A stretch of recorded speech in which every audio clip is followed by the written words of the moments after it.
مرحبا بكم من جديد متابعي سلسلة قواعد اللغة الآشورية المعاصرة الأحباء. في هذه الحلقة نبدأ بإحدى الخاصيات الأخرى للاسم، وهي التصغير. زؤارة. التصغير يكون للأسماء والصفات على السواء، ويكون التصغير إما لغرض التحبب والتودد. يعني ليش نحن نصغر الكلمات؟ هي إما للتحبب والتودد أو لغرض الذم وتقليل من شأن، يعني غرضين تقريبا متناقضين. أولا لغرض التودد والتحبب يكون كما يلي: للكلمات المذكرة يكون عن طريق تغيير حركة إسقاطة للحرف الأخير إلى الرواصة، وزيادة نون مسقوفة بعده. يعني جورة يصير جورونة، جورة جورونة. سقافة صارت رواصة، ونون سقافة حطينا بعدها، وتعني رجل. ناشا ناشونة، يالا يالونة ولد. ناشا ناشونة يعني إنسان طبعا. وكلب كلبونة كلب. بيت بيتونة بيت. والعراقيين بالعربي أيضا لهم غرفة صغيرة في السطح يسموها بيتونة، بالضبط جاية من هين، بيت صغير يعني. بيتونة هي كلمة أساسها هي سريانية آشوري. ساوى ساوونة عجوز أو جد. ماما مامونة عم. طاوى طاوونة صالح. ملبانة ملبانونة معلم. ملكة ملكونة ملك. ثانيا عن طريق تسكين الحرف الأخير وإضافة تاو مسقوفة بعده. يعني عندنا عدة أساليب لتصغير الكلمات لغرض التحبب، مو شكل واحد. وهي طبعا يساعد أيضا للشعر، لأوزان الشعر المختلفة أوكي. مثلا دقنا صار دقنت. طبعا مو كل الكلمات ممكن أن نصغرها بنفس الطريقة، هي مختلفة. مثلا دقنا هذه ممكن أيضا نعملها دقنونة بنفس الطريقة الأولى، ممكن بأكثر من طريقة. بعض الكلمات لا، بواحدة من هذه الطرق. دقنا صرت دقنت يعني لحية. إيلانا إيلانت يعني شجرة. سكينة سكنت يعني سكينة. تلمى تالمت جرة أو شربة. كانونا كانونت موقد. تانورة تانورت تنور. جنة جنت بستان أو جنينة. هذا بستان، هذا جنة، هذه جنينة صغيرة. وطبعا من الملاحظ أن جنس الكلمة يعني يتغير، يتحول من مذكر إلى مؤنث في تصغير، في هالحالة من التصغير. ثالثا يكون ممكن تصغير الكلمات بتغيير حركة الحرف الأخير من السقافة إلى الخواصة بدلا من إلى الخواصة بدلا من التسكين إلى الخواصة، وإضافة تاء مسقوفة بعده. إضافة تاء مسقوفة بعده مثل جبة جبيتا. صارت حولنا السقافة للباء إلى خواصة وأضفنا تاء مسقوفة. جبة جبيتا وهو كهف يعني. قنا قنيتا عش. أربى أربيتا خروف. جروى جرويتا جورب. خرمة خرميتا تمر. دبة دبيتا دب. قلا قليتا نواة. في الحالة أيضا نشوف ده يتغير جنس الكلمة من مذكر إلى مؤنث. ثانيا الكلمات المؤنثة، هي لها كانت طريقة تصغير هذه للكلمات المذكرة، أما الأسماء المذكرة والصفات المذكرة. أما للأسماء المؤنثة والصفات المؤنثة فيتم بالطريقة التالية، أي بتغيير حركة الحرف الأخير إلى الرواصة وإضافة نون ساكنة مع تاو مسقوفة. نضيف تاو مسقوفة اللي هي علامة التأنيث طبعا. فبختة تصير بختنت، بدل بختونة قورونا كان قورونا كان يصير هون بختة بختنت امرأة. براتا براتنت بنت. سوتا سوتنت جدة أو عجوزة.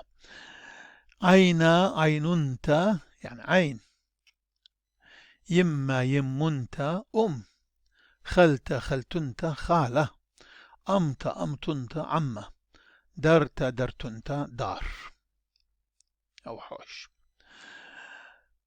ثانيا التصغير لغرض الذم والتقليل، إذا كان لغرض التودد والتحبب. الآن لغرض الذم والتقليل يكون بالطرق الآتية. أولا للكلمات المذكرة يكون عن طريق تغيير حركة الحرف الأخير إلى زلامة قصير وإضافة حرف كاف مسقوفة بعده، مثل ساوى قلنا للتحبب نسويها ساوونة كما رأينا سابقا فوق. ولكن لغرض إذا ردنا الذم والتقليل مشان نقول ساوكة بدل ساوونة. ساوونة للتحبب، ساوكة للذم للتقليل مشان هذا ساوكة هذا جد أو عجوز. بابا بابكة للتحبب، بابونة للذم بابكة أب.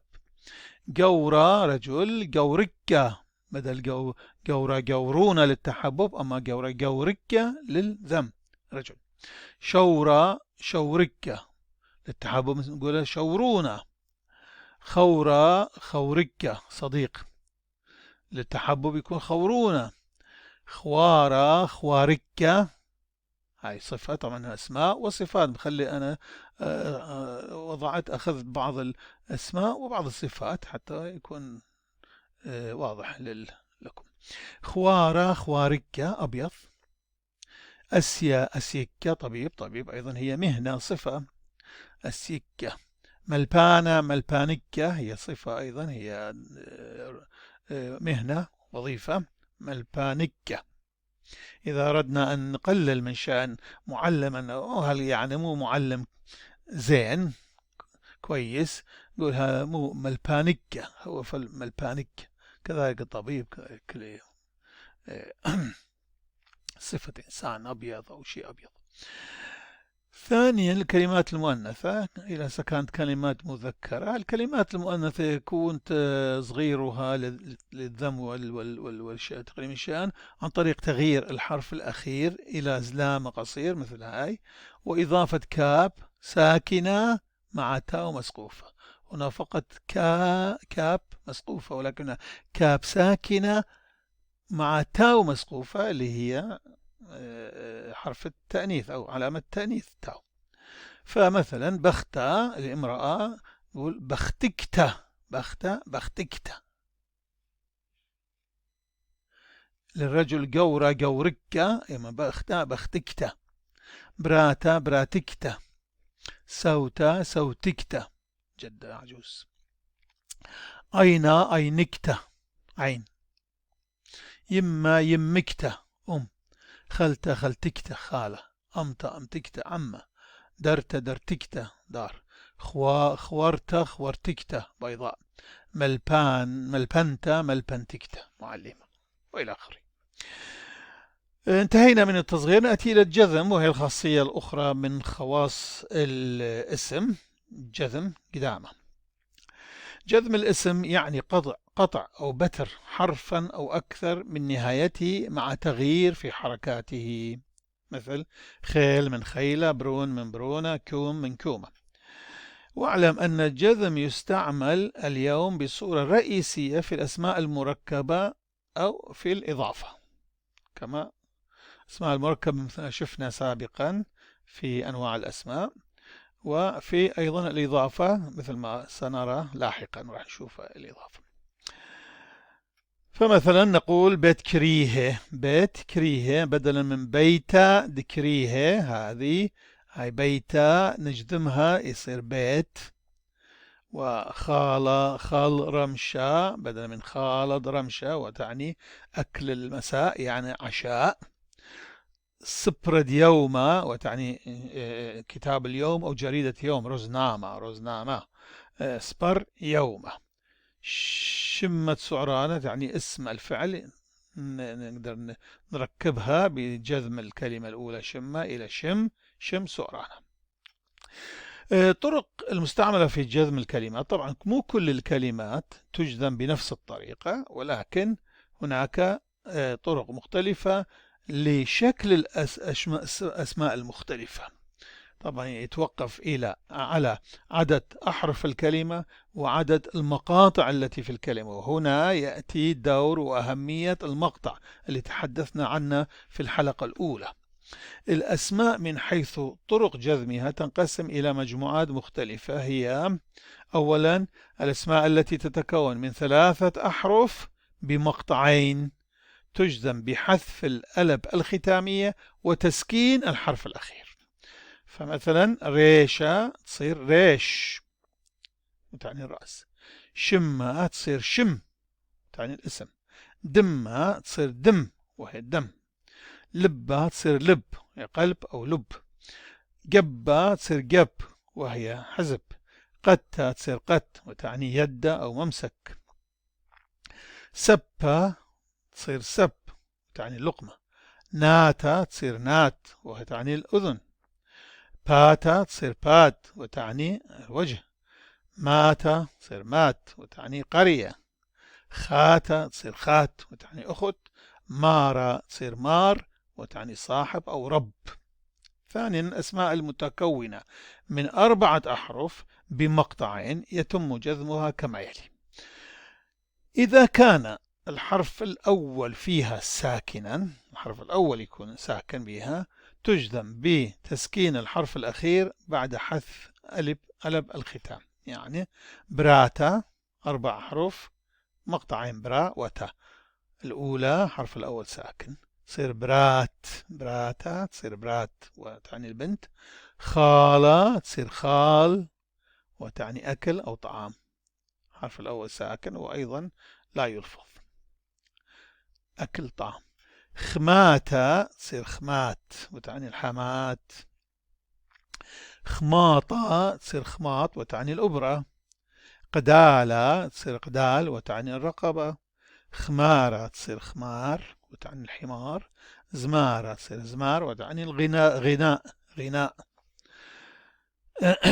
ثالثا الأسماء المتكونة من 4 أحرف أيضا بمقطعين أيضا، ولكن الحرف الثاني يكون ساكن، مو الأول كالمجموعة الأولى، الحرف الثاني يكون ساكن، وهذه تنقسم بدورها إلى 4 مجموعات ثانوية. المجموعة الأولى هي التي يكون الحرف الأول فيها مسقوف، يعني بيها نفس الخواص هذه، أنه هي مقطعين و4 أحرف، لكن الحرف الأول يكون ساكن،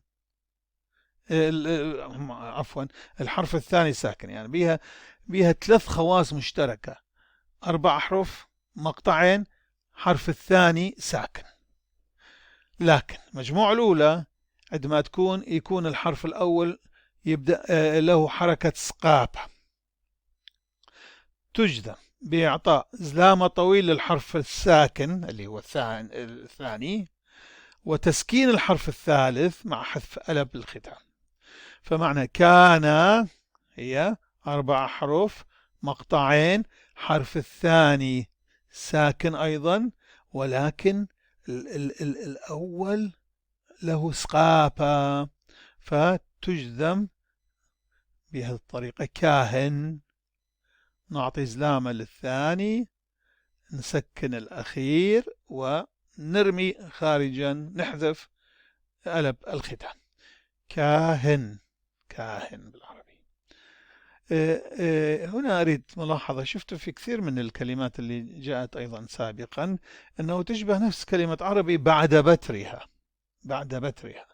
هذا مما أدى إلى أن يقال بأن الكلمات هذه بالعربي هي أصلها كلمات سريانية وآشورية بعد بترها، بترت، لأن الصفة العامة لكل الأسماء والصفات، كل الأسماء والصفات باللغة السريانية الآشورية الكلدانية دائما تنتهي بأليف لا تلفظ، أليف ساكنة تصير كمدة فقط، كختام للكلمة، وتنتهي بمدة بفتحة وراها ألف. أما الحرف عندما تبتر فتصير كاهن تشبه الكلمة العربية. من هذا استنتج علماء اللغة أن هذه الكلمات بالعربية هي أصلها كلها سريانية وأشورية وكلامية. سادة، سهادة، ساهد، شهيد. سادة تصير ساهد شهيد. رخمة، راخم، حبيب يعني. ألما، عالم، عالم. سامة، ساهم، حصة. المجموعة الثانية وهي التي يكون حرفها الأول مفتوحا بدل ما يكون مسقوف، من نفس المجموعة هي، بس التصنيف الثاني أو التقسيم الثانوي هي عندما يكون الحرف الأول بدل سقافة يكون له بتاخة أو مفتوح، أو يكون عنده زلامة قصير. فجذمها يتم بتسكين هذا الحرف الساكن يعني العفو، بتسكين هذا الحرف يعني الأول المفتوح أو المزلوم بتسكينه، وتسكين الحرف الثالث، الأول والثالث يسكن، ونعطي زلامة، نحرك الثاني اللي هو ساكن أصلا بزلامة قصير. مثل ملكة يصير ملك، ملك. شوفوا ملكة الأولى الحرف الأول له بتاخة، والثاني ساكن كم بقي كل المجموعة هذه، فتصير ملك. نحذف نسكن الأول، هنا ما كنا نسكن الأول، يبقى على سقاب. نسكن الأول، نعطي زلامة قصير للثاني الساكن، ونسكن الأخير ونحذف الألف طبعا. ملك يعني ملك. إذا يقول ملك، ملكة، ملك الملوك، ملك ملكة. وباللغة القديمة ملخ، هذه تلين طبقا لقواعد اللغة القديمة، اللغة الآرامية. لكن في لغتنا الحديثة لا تلين، تبقى على حالها ك، ما تصير خ. ملك ملكة، ولو أنه كثير من عندنا متعودين على اللفظة القديمة سواء ملك ملكة، لكن هي ملك ملكة يعني ملك الملوك. ملك يعني ملك، ملك ملك. قرمة، قرم تصير عظم، قرمة عظم، قرم تصير بعد جذمة. رمشة تصير مش مساء. بردة تصير برد، حالوب برد. كلبة تصير كلب، كلب. قطمة تصير قطم، رمات. بسمة تصير بسم، بخور. كنشة تصير كنش، جمع، جمع غفير، جمع من الناس. واعلم أن بعض من كلمات المنتمية إلى هذه المجموعة تشذ عن هذه القاعدة، إذ أن حرفها الثاني الساكن يأخذ حركة بتاخة بدلا من زلامة.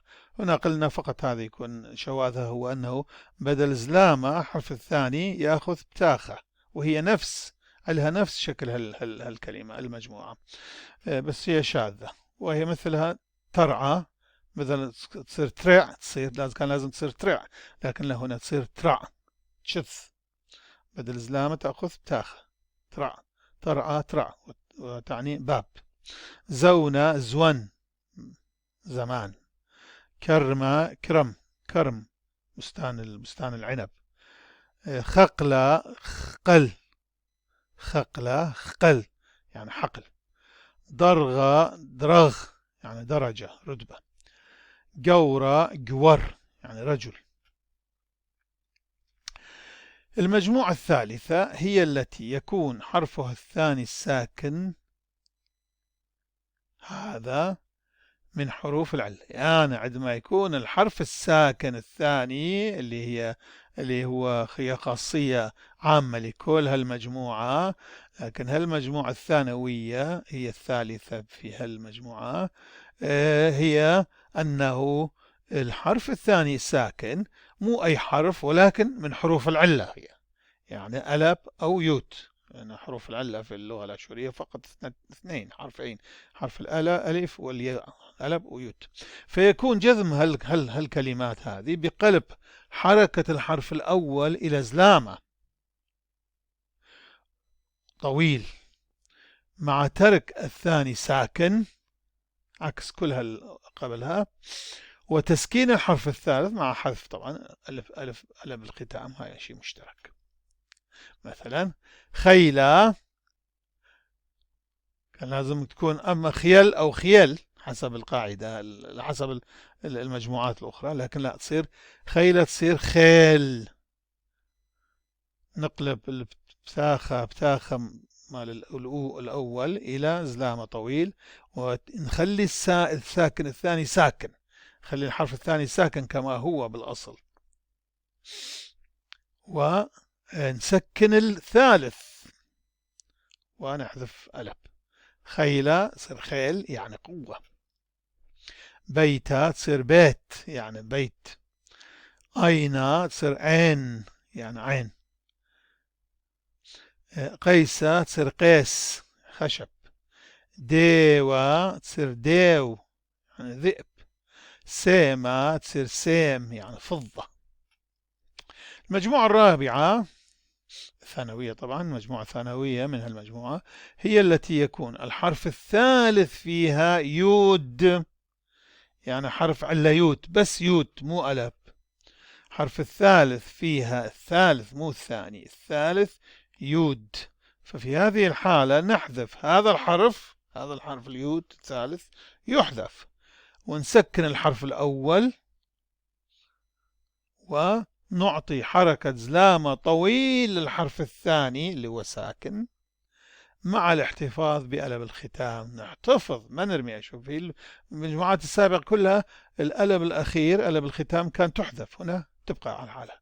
مثلا خلية تصير خليه، خلية تصير خليه، وخلية خليه معناه حلو، شيء حلو. خلية خليه تصير. ليش؟ لأن الحرف الثالث هو يود ثالث. خليه. كريا كريه قصير. مطيا مطيع واصل. سريا سري نتن أو فاسد. قرية قريه مدعو أو مقروء، شيء مقروء أو إنسان مدعو يدعى إلى شيء، إلى حفل أو ما ذلك. دريا دري، دريا دري مسكوب. تريا تري مبلل. رابعا أسماء المتكونة من 5 أحرف. هاي كانت 3 مجموعات كبيرة، مع أن المجموعة الثالثة كانت لها تقسيمات ثانوية، مجموعة ثانوية. وهنا المجموعة الرابعة هي الأسماء المتكونة من 5 أحرف بمقطعين، 5 أحرف بمقطعين، تجزم بتسكين الحرف الثاني والحرف الرابع، وإعطاء حركة بتاخة للحرف الثالث مع حذف ألب الختام. يعني طبعا فرق هذه تفرق عن المجموعات السابقة أنه من 5 أحرف مو من 4، مكونة من 5 أحرف ولكن بمقطعين، تجزم بتسكين الحرف الأول، الحرف الثاني العفو، الحرف الأول يبقى على حالة، حركة الحرف الثاني تؤخذ يسكن، والحرف الرابع أيضا يسكن، ونعطي حركة بتاخر للحرف الثالث، ونحذف ألم الختام. مثلا هسه بالأمثلة طبعا أكثر تتوضح المسألة. هيكلة، هيكلة، هيكلة هو الثاني ساكن والثالث أيضا ساكن هنا، والرابع سقافة مكونة من 5 أحرف بمقطعين. هيك. هل شوف هذه هي كلا، هي مقطع، كلا مقطع. حطينا هذه الشرطة فوقها. تتذكرون شنو هي علامة؟ علامة على أنه المقطعين هذه يتكونون هيك، أنه هل الحرفين الساكنين واحد منهم يتبع المقطع الثاني، والأول يتبع المقطع الأول. هي كلا، هي كلا، فتصير هيكل، هيكل، وهي الهيكل. شوف تجي نفس الكلمة العربية هيكل هي أصلها هيكلة. مدنخة. هنا الشرطة تحت. ليش؟ لأنه لأن هذه تعني أنه نحن يجب أن ننهي مقطع الأول مع هذا الحرف. مدن خ، مدن خ. هنا قلنا هي كلا، مدن خ. هذه طبعا فسرناها في الحلقة الأولى، كنت ترجعوها. مدن خ تصير مدنخ. مدنخ. شو عملنا؟ الحرف الثالث أعطيناه بتاخة، والحرف الرابع سكناه، والألف حذفناها. مدنخ يعني مشرق. مدنخ، مدنخ مشرق. مدبخة، مدبخة يعني وتصير مدبخ ومذبح. فطبعا بالقديم كانت تلفظ الخاء، نحن نلفظ اليوم خاء، هي حاء بالأصل، نحن نلفظها خاء بالمعاصر، بالعاشورية المعاصرة. مدبخ، والعربي مذبح، فطبعا أصلها هي مذبحة، مذبحة. وأيضا طبعا إخوان الكلدان يسموها يلفظوها كما في القديم مذبحة، حي يسموها، حي هذه مذبحة. أوكي. مأروة، مأر، مأر، مأر، مأر و مأر و معناها تصير مأرو، مأرو معناها مغرب، مغرب، مشرق ومغرب. مغدلة تصير مغدل معناها برج. فإلى الآن في أسماء للقرى والأماكن في سوريا، في لبنان، هي أصلها السريانية وأشورية. مغدلة تصير مغدل، وسموهما يسووها الجيم يصيروا مجدل. هناك ذكر صديق لي كان من مجد العاقورة، مجد العاقورة، مجدل عاقورة يعني برج عاقورة، مجدل، مغدل.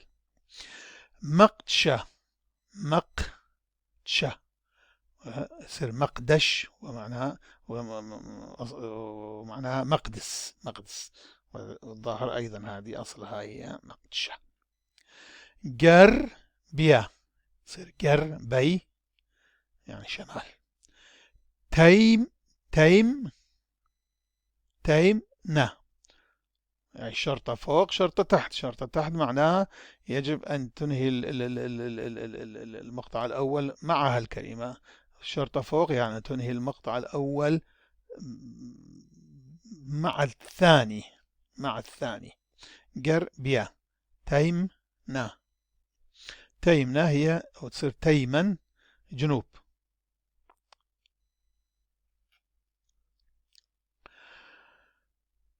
خامسا، الأسماء المتكونة من 3 مقاطع. إلى الآن كنا دائما ندور حول مقطعين.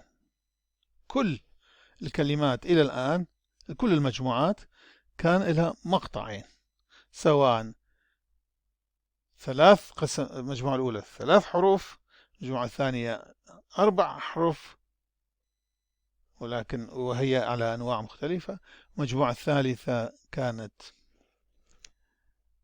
5 أحرف، أو الرابعة 5 أحرف، والخامسة هسه 3 مقاطع، بغض النظر عن عدد الحروف.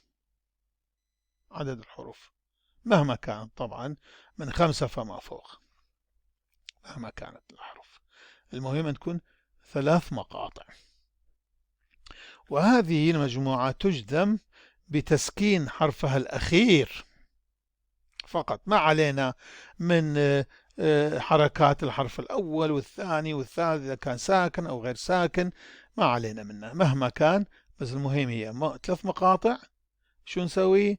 نحن فقط علينا أن نسكن الحرف الأخير، الحرف الأخير سواء كان رابع خامس سادس مهما كان، نسكنه فقط ونحذف ألف في الختام، ألف الختام. مثلا بالاشا تصير بالاش يعني محارب. رخمانة تصير رخمان يعني رحمن. أيضا ما قلت لك إلى هسه إخوتنا الكلدان يحفظوها رحمانة، حي هذه وأصلا هي كانت حي، ولكن إحنا الآشوريين نلفظها اليوم خي. رخمانة نقول رحمانة يعني، ورحمن هي رحمن الموجودة بالقرآن، رحمن، وهي معناها رحمن رحيم رحوم كلها نفس الشيء، هي أشكال لنفس الكلمة لنفس المعنى. كاتاوى تصير كاتاو يعني كاتب، كاتب أيضا تشبه. قالاما قالام قلم. كابورا كابور كافر ناكر.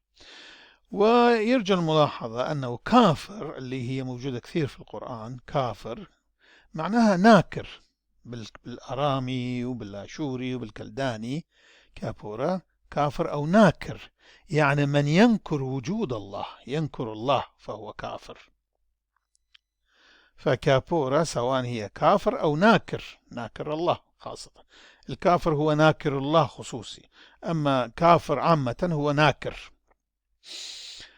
باروقة يصير باروق وهو مخلص فاروق الموجود أيضا في القرآن. فاروق كلمة غير عربية، هي كلمة أيضا أشورية أرامية كلدانية سريانية. فاروق باروق. شامامة شامام شامام يعني شمام شمام نوع من البطيخ. تانورة تانور تنور. قانونة قانون قانون. القانون أيضا كلمة أصلها قانونة، هي أصلها كلمة آرامية سريانية كلدانية أشورية. ناموسة ناموس ناموس أيضا ناموسة. قاطولة قاطول تصير وهو قاتل.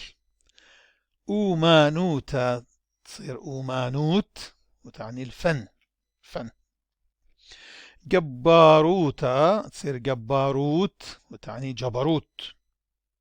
باعوتا تصير باعوت يعني طلب. طيبوتا تصير طيبوت يعني نعمة. سبيانوتا تصير سبيانوت وهي تقليد.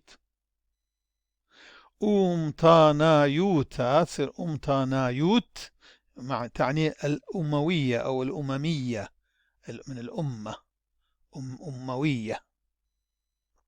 أمتانايوتا. أو أيضا تصير قومية، قومية أيضا تعني بالعربي، أو قوموية. أمتانايوت قوموية. أمتا هي الأمة أو القومية، أمتانايوتا هي القوموية أو الأموية. قديشوتا قديشوت تصير هي القداسة. قديشانايوتا تصير قديشانايوت وهي القدسية. بيشوتا تصير بيشوت وتعني الشر. ناشوتا تصير ناشوت وتعني الإنسانية. مدينايوتا تصير مدينايوت وتعني المدنية أو الحضارة. دخرانايوتا تصير دخرانايوت وتعني الذكورية، الذكورية. بهذا انتهينا أيضا من هذه الخاصية للأسماء وهي كانت خاصية الجذم. الآن نأتي الخاصية الأخرى التي هي الإضافة أو ملوتوتة. إضافة، الإضافة جينيتيف بالإنجليزي، باللاتيني جينيتيفوم. أوكي. الإضافة هي عملية ربط اسمين ببعضهما أو كلمتين ببعضهما، حيث أن الاسم الأول الكلمة الأولى يدعى ملوت، ملوت مضاف بالعربي، والثاني ليه ملوث مضاف إليه، ليه ملوث مضاف إليه. طبعا هاي المصطلحات هي باللغة القديمة. في اللغة الآشورية المعاصرة الإضافة لها طريقتان، لها طريقتين، بالعربية طريقة واحدة، طريقتان هما: الأولى تكون بوضع أداة الربط دلت في بداية الاسم الثاني فقط، أن ندخل دلت على الاسم الثاني، يعني على المضاف إليه. مثلا ملكة دملكة، لما نريد نضيف كلمة ملكة إلى ملوك نسوي دلت، نحط ملكة دملكة، ملك الملوك، ملك الملوك. بالعربي المضاف إليه دائما يكون مجرور، ملك الملوك، ملكة دملكة، ملكة هي جمع ملكة، ملوك يعني. مارا دبيته، مارا دبيته، مارا صاحب أو رب، دبيته البيت، رب البيت. طرأت قيسة، طرأت قيسة، باب الخشبي، باب الخشبي. كتابة دلشانة، كتاب اللغة. يما دبراتة، أم البنت أو والدة البنت. صدرة تكالو، يعني ثوب العروس، كالو صدرة تكالو العروس. وهناك صيغة أخرى لهذه الطريقة، نفس الطريقة هي بس صيغة أخرى، وتكمن في حذف ألب الختام ووضع الضمير الشخصي المتصل مكانها مع تغيير حركة الحرف الأخير إلى زلامة طويل. يعني طبعا الكلمة بالمضاف، هذه بالمضاف، المضاف العملية تجري على المضاف، بحيث المضاف هي الكلمة الأولى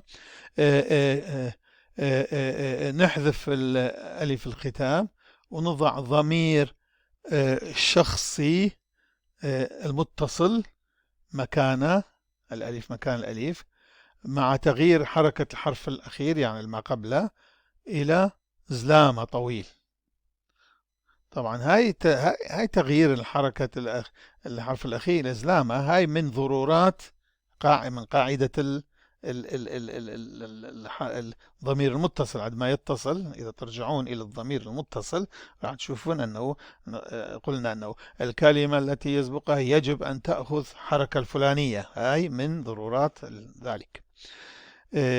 وهاي تستعمل على الأكثر للتوكيد، يعني زيادة للتأكيد، وإما لكن الطريقة الاعتيادية هي هذه، بإدخال دلت على المضاف إليه، على الثاني. ملكد ملكة مارد بيته، هنا تصير بدل ملكد ملكة تصير ملكة ملكد ملكة، نجيب بدلا ملكة دملكة تصير ملكة ملكة دملكة. طبعا بالعربي لو نترجمها حرفيا تصير ركيكة، ما مقبولة، تصير مليكه لملوكي، ما ممكن بالعربي أن تقال هيك. ولكن عندنا بالآشورية هالطريقة هاي الخاصة للتأكيد، ملكد ملكة، ونستعملها كثير باللفظ بالكلام. مارد بيته، بدل ما نقول مارد بيتا نقول مارد بيتا بالهاء بدل الألف. طرقت قيسة، كتابة لشانة، يمد براتا، صدرت كالو، وهي نفس الكلمات الأولى. أما الطريقة الثانية للإضافة فتكون بجذم الكلمة الأولى، وطبعا طرق الجذم شفناها سابقا. بجذم الكلمة الأولى يعني المضاف، وعدم إضافة دلت، عدم إدخال دلت على المضاف إليه. مثلا ترع بيتا، بدل من نقول ترعد بيتا نقول ترع، نجزم الترعى الأولى هذه المضاف ترع بطريقة الجزم حسب قواعد الجزم اللي سابقا تحدثنا عنها. وإلغاء الدلث، من دخل دلث، صير ترع بيتا، كتو لشانة، كتو لشانة. باب البيت، كتو لشانة، كتاب اللغة. جرم أقلة، عظم الساق أو عظم الرجل، عظم القدم، على أكثر أقلة هي قدم، شاقة هو الساق. جرم أقلة يعني عظم الرجل، عفوا عظم القدم أقلة. بيت ملكة، بيت الملك، بيت ملكة. معرو شمشة، معرو شمشة، مغرب الشمس. معرو مجذومة من معراوة، معرو شمشة. إذا قلنا معراوة لازم ندخل دلت، نصير معراوة شمشة، لكن نجذم هاي نشيل الدلت، طريقة أخرى للإضافة. أوكي، انتهينا من هذه. نأتي الآن على خاصية الأخرى للاسم، وهي العطف. أوتوبيا، عطف. العطف هو جمع بين الكلمتين. هاي كان إضافة كلمة إلى أخرى، هنا كانت هنا جمع كلمتين، جمع كلمتين إلى بعضهما. أيضا ممكن تستعمل جملتين، أيضا ممكن أن نجمعهم.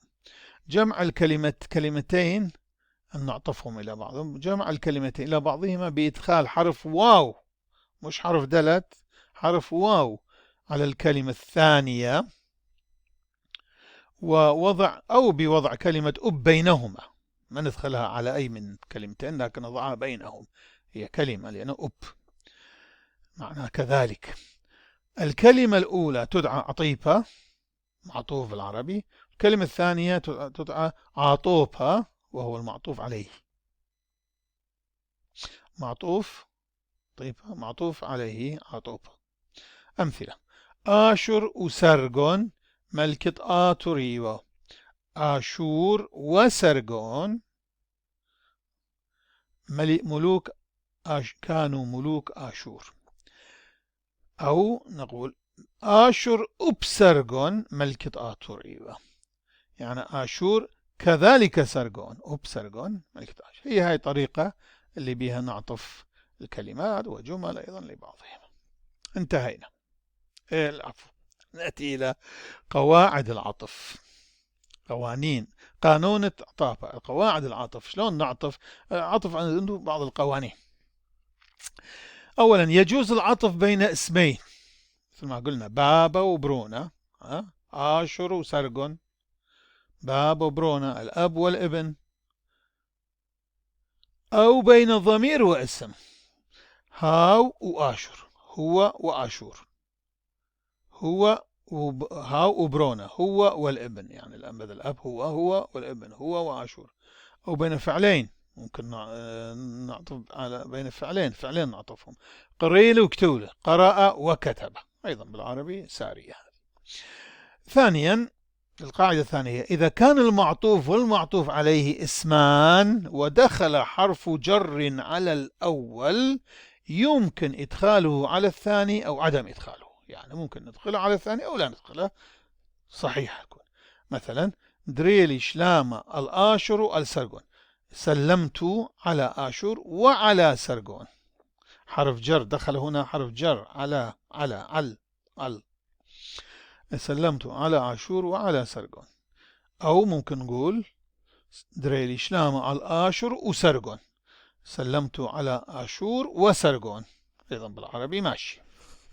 ثالثا، أما إذا كان المعطوف ضمير ودخل عليه حرف جر، عندها يجب، مو يجوز، يجب أن يدخل على المعطوف عليه أيضا، ولا يكون غلط. حيث نقول مثلا، نقول حيث حذفناها، مثلا: غزيلي آشر أم سرغون ودريلي شلامة الله والسرغون. رأيت آشور مع سرغون، مع حرف جر، وسلمت دريلي شلامة، يعني سلمت، دريلي شلامة يعني أرسلت سلام، دريلي شلامة على الله، عليه، على من؟ على الأول، عليه وعلى سرغون، يعني عليه وعلى سرقون. فما ممكن أن نقول دريلي شلامة الله وسرقون، لا، ما ممكن نقول حتى بالعربي رأيت آشور مع سرقون وسلمت عليه وسرقون، لا، لازم نقول أيضا وعلى سرقون، لازم ندخل حرف الجر أيضا على المعطوف عليه، على الثاني. أوكي. القاعدة الرابعة هي إذا كان المعطوف والمعطوف عليه اسمان ودخلت أداة النفي لا على المعطوف، عندها يجب أن تدخل على المعطوف عليه أيضا، لازم ندخلها على المعطوف عليه أيضا. مثلا لا آشر ولا سرقون تيل أديوم المدرسة، لا آشور ولا سرقون جاءوا اليوم إلى المدرسة. ولا يجوز أن نقول لا آشر سرقون تيل أديوم المدرسة، لا آشور سرقون، لا، لازم يكون لا آشر ولا سرقون، ندخل الحرف أداة النفي أيضا على المعطوف، لا آشر ولا سرقون. أوكي، هذه القوانين أو قواعد الأربعة للعطف حتى يكون سليم. لكن هناك دائما لكن إذا كان المعطوف والمعطوف عليه فعلان مو اسمان ولا اسم وضمير، إنما فعلان، ودخلت أداة النفي لا على الأول، على الفعل الأول يعني على المعطوف، يجوز مو يجب أن تدخل على الثاني أو لا تدخل. حلو، عندنا بديلين. فمثلا يجوز أن نقول آشور تمل لا خل ولا شتيل، آشور البارحة لم يأكل ولم يشرب. أو أن نقول آشور تمل لا خل وشتيل، نقول آشور البارحة لم يأكل ويشرب، وكلا القولين سليمة.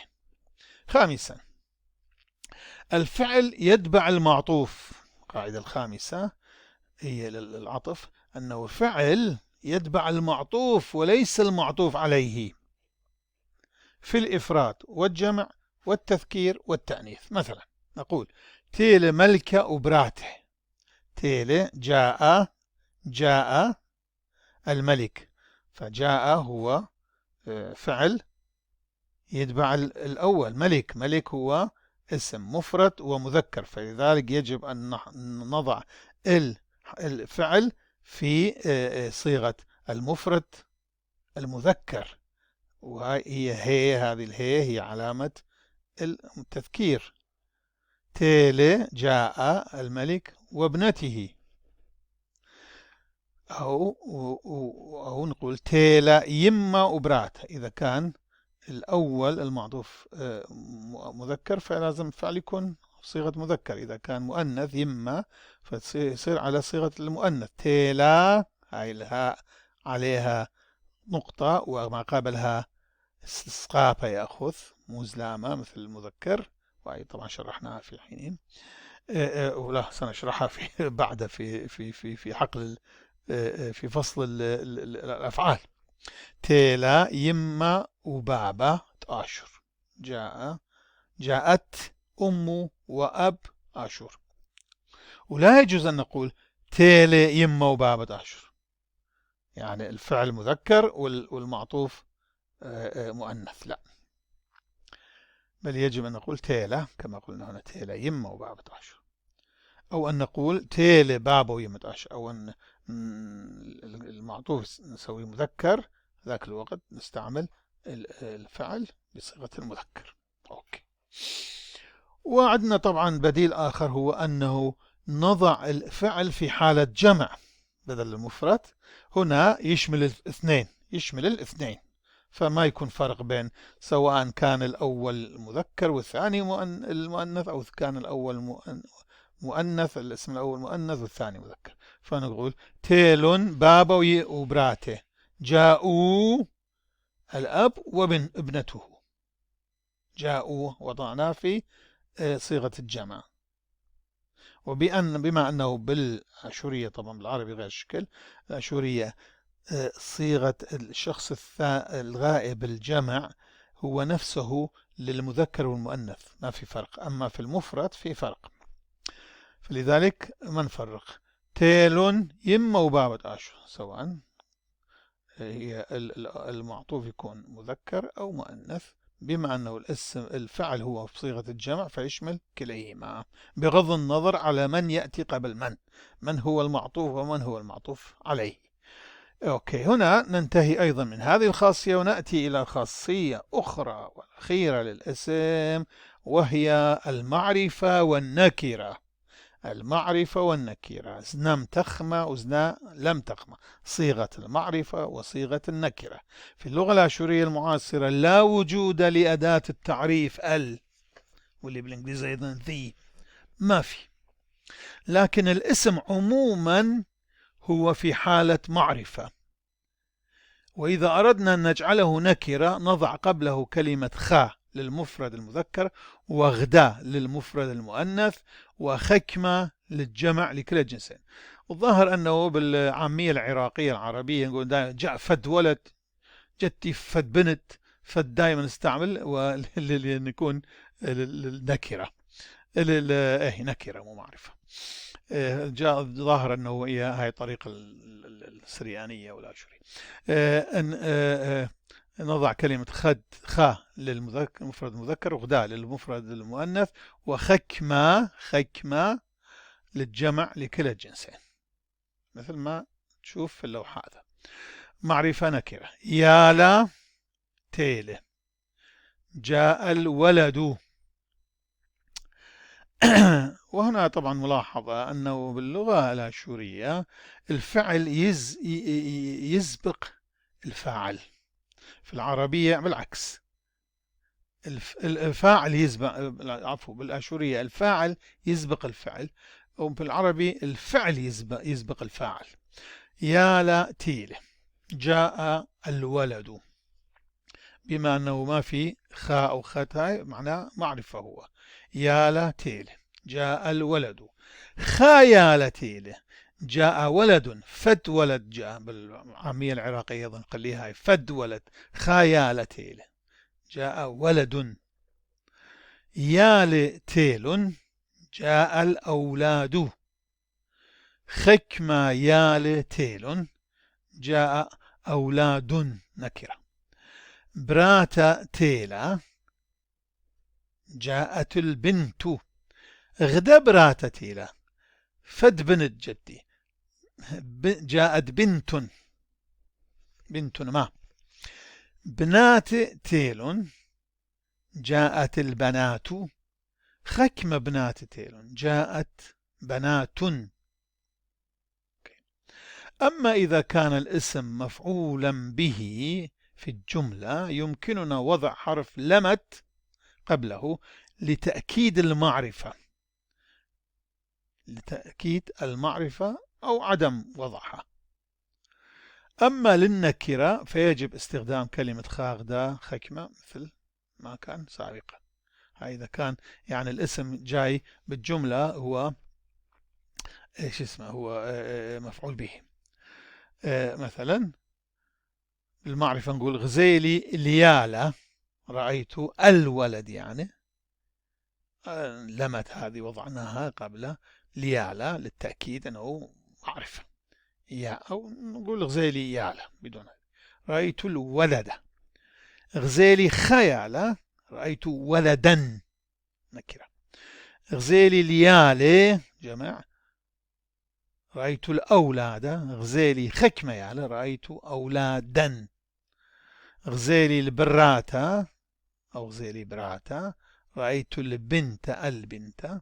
غزيلي غدبراتا، رأيت بنتا ما. غزيلي البنات أو بنات، رأيت البنات معرفة. غزيلي خكمة بنات، رأيت بناتا. بهذا نكون أعزائي قد انتهينا من فصل الاسم بصورة كاملة، ولو أخذ منا وقت طويل. هنا أختم هذه الحلقة الطويلة، متمنيا لكم أوقاتا سعيدة، إلى أن ألقاكم في الحلقة القادمة.